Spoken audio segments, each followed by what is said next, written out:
হরে কৃষ্ণ। মন্দির দর্শনের যে ভিডিওগুলো আমি আপনাদের জন্য আনতে থাকি, সেই শৃঙ্খলায় আজ চলে এসেছি উত্তরাখণ্ডের তুঙ্গনাথে, ভারতের তথা বিশ্বের সর্বোচ্চ শিব মন্দির।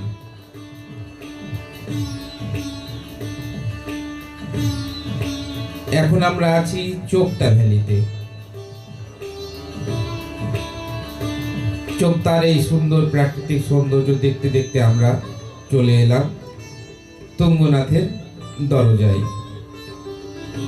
একটু সামান্য জল খাবার খেয়েই শুরু করলাম পথ চলা।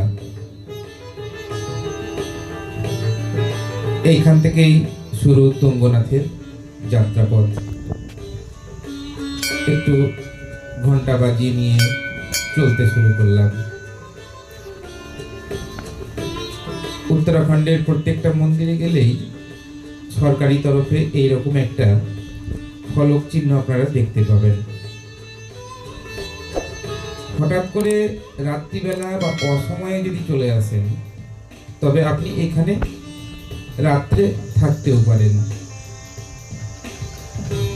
আমরা চলতে শুরু করলাম তুঙ্গনাথের পথে। সময় খুব অল্প। আমাদের ড্রাইভার ভরদ্বাজি বললেন 3 ঘন্টা বা 3.5 ঘন্টার মধ্যেই ফেরত আসতে হবে চোপতায়।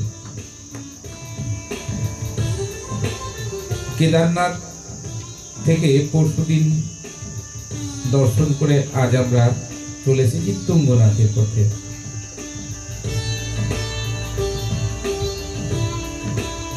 হিমালয়ে এই গাড়োয়াল জেলায় 5টি কেদার রয়েছে: কেদারনাথ, মধ্য মহেশ্বর, তুঙ্গনাথ, রুদ্রনাথ, কল্পেশ্বর। এই তুঙ্গনাথে আমরা আছি, উঠতে শুরু করেছি। কতক্ষণ লাগবে জানি না, এই দাদাকে একটু জিজ্ঞাসা করে নিচ্ছি। अच्छा, आने में कितना टाइम लगा? तकरीबन 1 घंटा। 1 घंटा। 11:32 पे चला था मैं। अच्छा। अब आप टाइम लगा लीजिए क्या हो रहा है।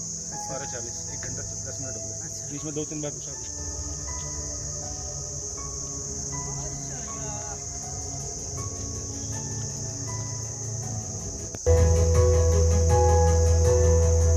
চলতে শুরু করলাম। এবার কিছুটা পায়ে হেঁটেই যাব, তারপরে ঘোড়ায় চড়তে হবে। শরীর আজ কয়েকদিনের এই যাত্রায় খুব ক্লান্ত, কিন্তু এই সুন্দর প্রাকৃতিক শোভা একে কেমন যেন মিস করতে চাইছিলাম না। তাই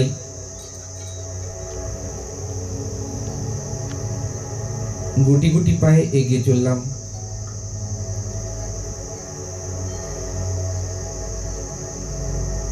এইখানকার হিন্দি ভাষী লোকেরা এই গাছগুলোকে বলে বুরহান, বুরহান কি পেড়। ইংরেজিতে বলা হয় রডোডেন্ড্রন। অদ্ভুত সুন্দর প্রাকৃতিক এই সৌন্দর্য। গাছগুলোর মধ্যে কি সুন্দর দেখুন, মস জমা হয়েছে।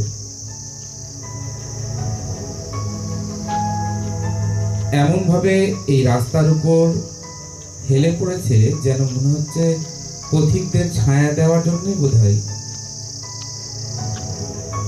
এমন ভাবে দাঁড়িয়ে আছে।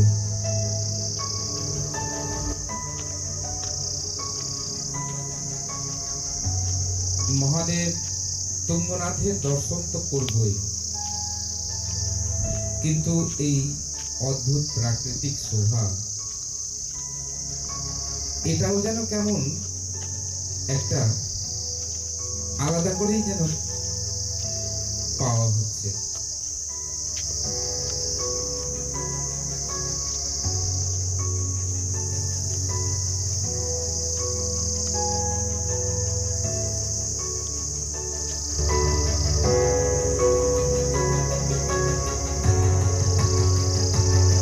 মাঠ এপ্রিল মাসের দিকে এই এই সমস্ত অঞ্চলে যখন বরফ গলতে শুরু করে তখন এই রডোডেন্ড্রন ফুটে যায়।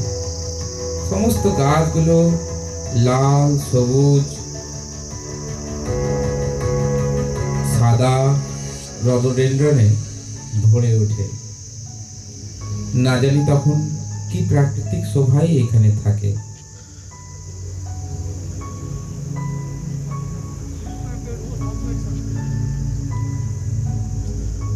চলতে চলতে প্রায় হাফ কিলোমিটার চলে এসেছি।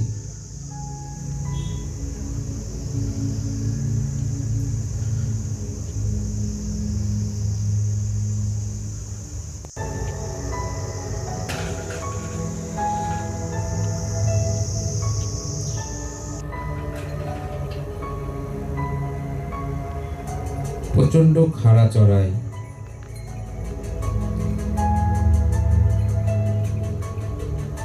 এবার শুরু করলাম ঘোড়ায় করে যেতে।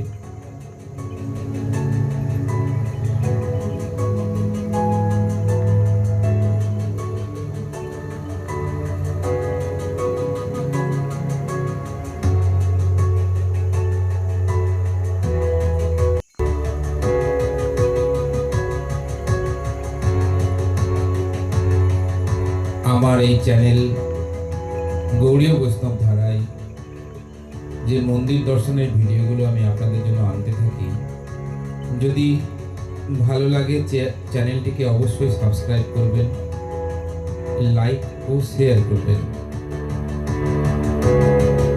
এবং আপনাদের অমূল্য কমেন্ট অবশ্যই করবেন। কি ভালো লাগলো, কি খারাপ লাগলো, এগুলো যদি আপনারা না বলেন তাহলে আগামীতে ভিডিও তৈরি করতে এগুলো আমাকে সাহায্য করে।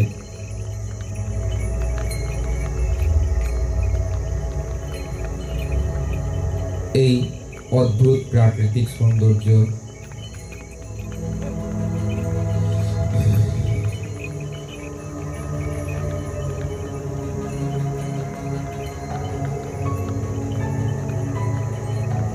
ঈশ্বর নিজের হাতে তৈরি করেছেন। সব যেন কেমন একদম নিখুঁত ভাবে সাজানো।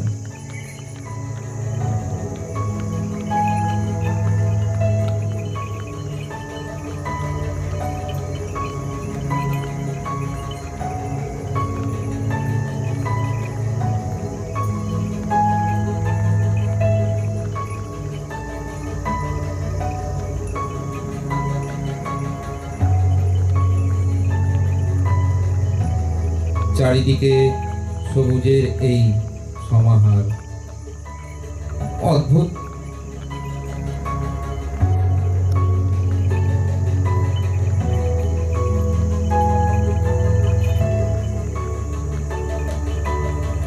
আপনাদের কেমন লাগছে অবশ্যই জানাবেন।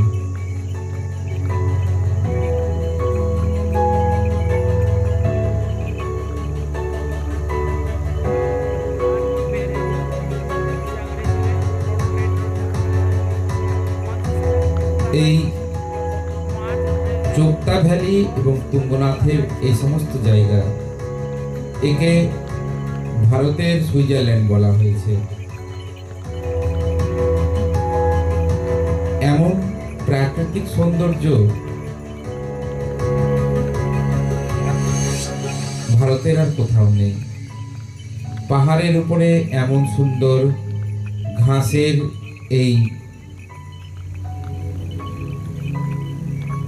মোরাম দেওয়া, যেন মনে হচ্ছে কেউ কার্পেট বিছিয়ে রেখেছে সবুজ রঙের।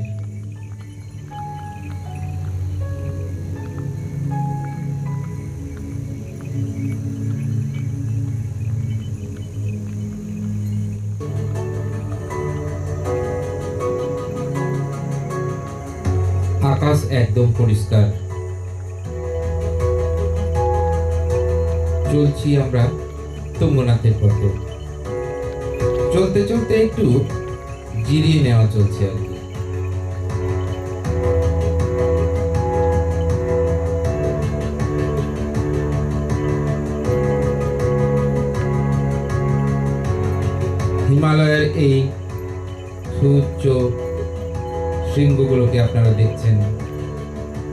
এগুলোর প্রত্যেকটি একটি করে নাম আছে, আমি যদিও নামগুলো জানি না।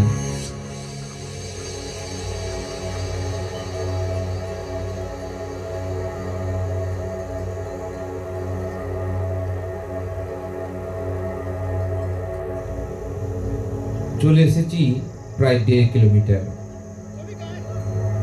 এই ঘাসের জমিকে বলা হয় বগিয়াল। হিমালয়ের গাড়োয়ালের এই চোপতা ভ্যালি অঞ্চলেই এমন পাহাড় দেখতে পাবেন, ঠিক যেমন সুইজারল্যান্ডে দেখা যায়। অদ্ভুত সুন্দর এই বগিয়াল। একটি চায়ের দোকানও আছে, ইচ্ছা করলে এখান থেকে একটু জিরিয়ে চা বিস্কুট খেয়ে নিতে পারেন। উঠতে হবে প্রায় আরো 2.5 কিলোমিটার।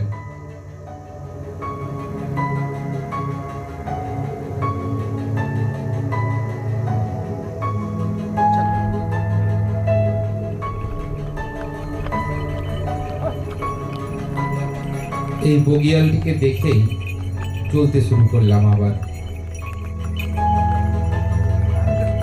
আকাশ একদম পরিষ্কার।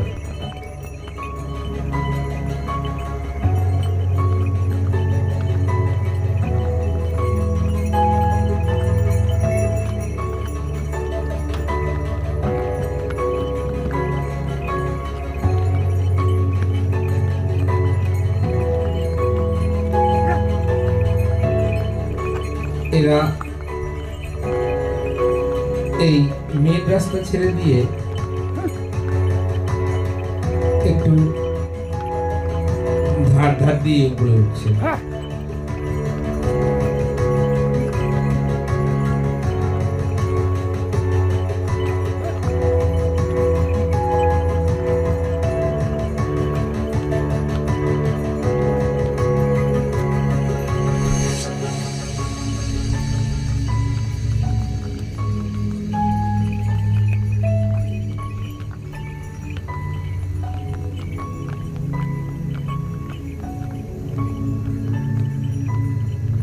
মনে হচ্ছে যেন আস্তে আস্তে ঠিক একদম আকাশের কাছেই চলে যাচ্ছে। মেঘগুলো কিভাবে ভেসে আসছে দেখুন। আর যত উপরে উঠছি চড়াই তত আরো খাড়া হচ্ছে।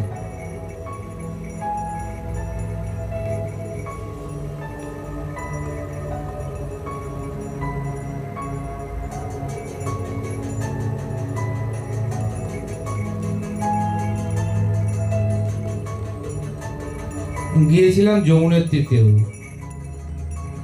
কেদারে উঠলাম, কিন্তু তুঙ্গনাথ যেন আলাদাই এক রোমাঞ্চ।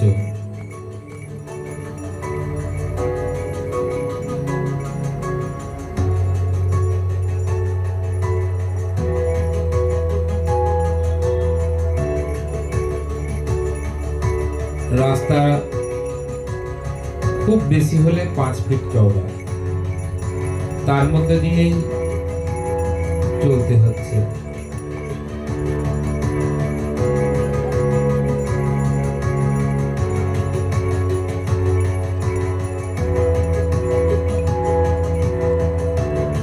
এরাও বোধহয় উঠতে উঠতে একটু জিরিয়ে নিচ্ছে।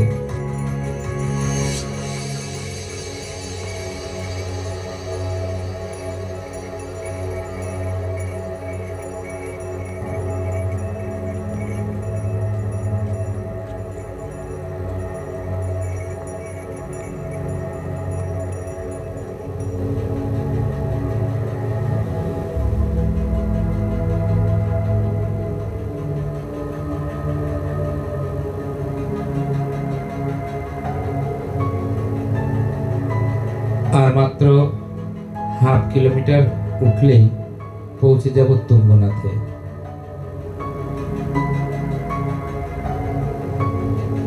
যত উপরে উঠছি সৌন্দর্য যেন ততই বাড়ছে।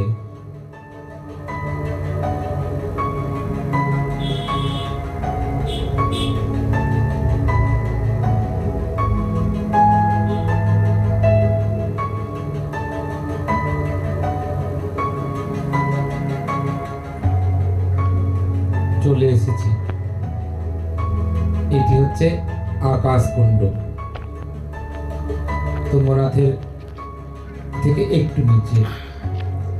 এবার আমরা যাব মন্দিরে। সামান্য একটু উঠলেই মন্দির।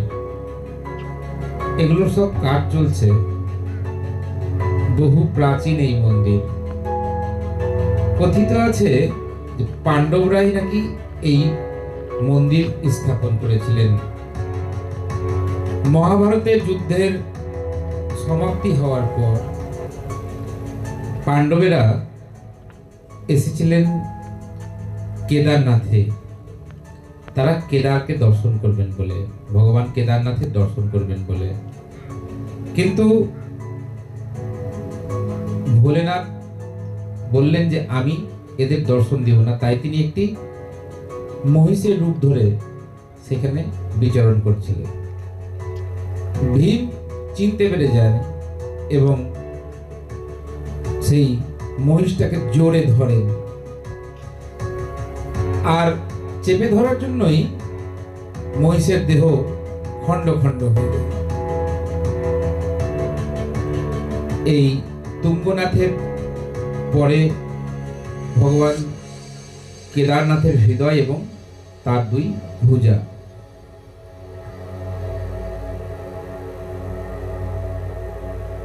আমরা চলে এসেছি তুঙ্গনাথে।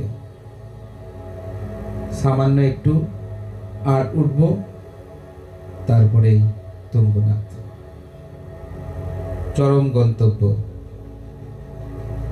আকাশ যেন আমাদের নিচে।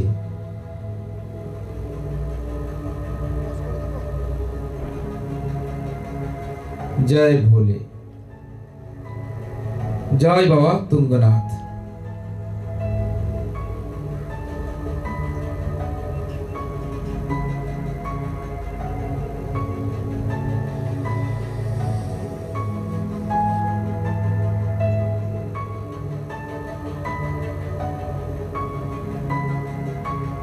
সমস্ত জায়গায় সংস্কারের কাজ চলছে।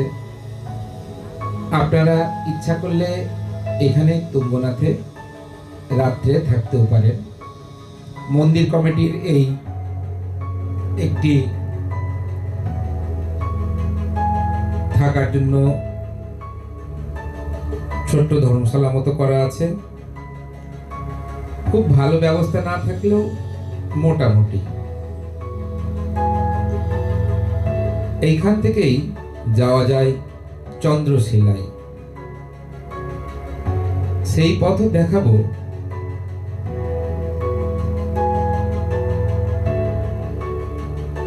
প্রথমে পুরো মন্দিরটা একবার ঘুরে নিচ্ছি আর কি।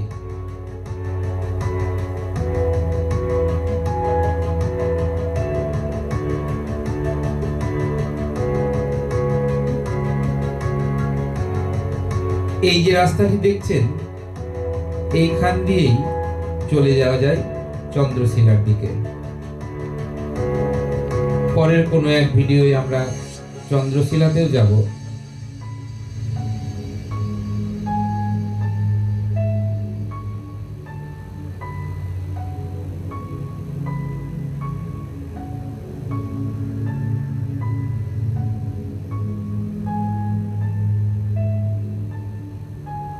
হঠাৎ করে কুয়াশার মতো হয়ে মেঘ চলে এসেছে একদম মন্দির চত্বরে।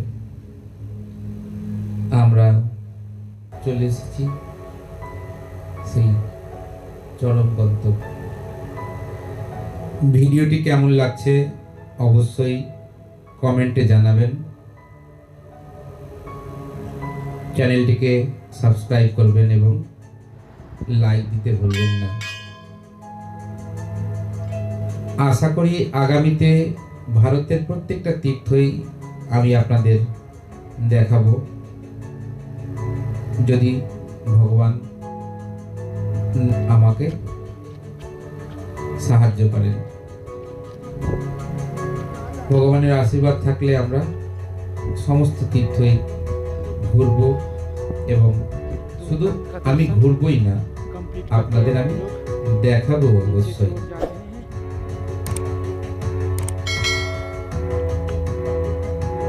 তুঙ্গনাথের দর্শন করে এবার আমরা আস্তে আস্তে নেমে চলেছি।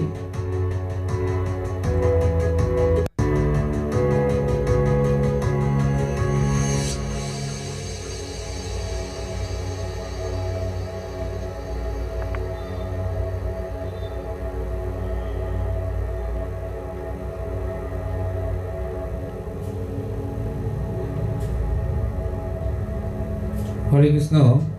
সমস্ত ভক্তদের কাছে আমার বিনম্র নিবেদন, চ্যানেলটিকে, আমার এই গৌড়ীয় বৈষ্ণব ধারা চ্যানেলটিকে অবশ্যই সাবস্ক্রাইব করবেন এবং লাইক করবেন এবং শেয়ার দিবেন। জয় তুঙ্গনাথ।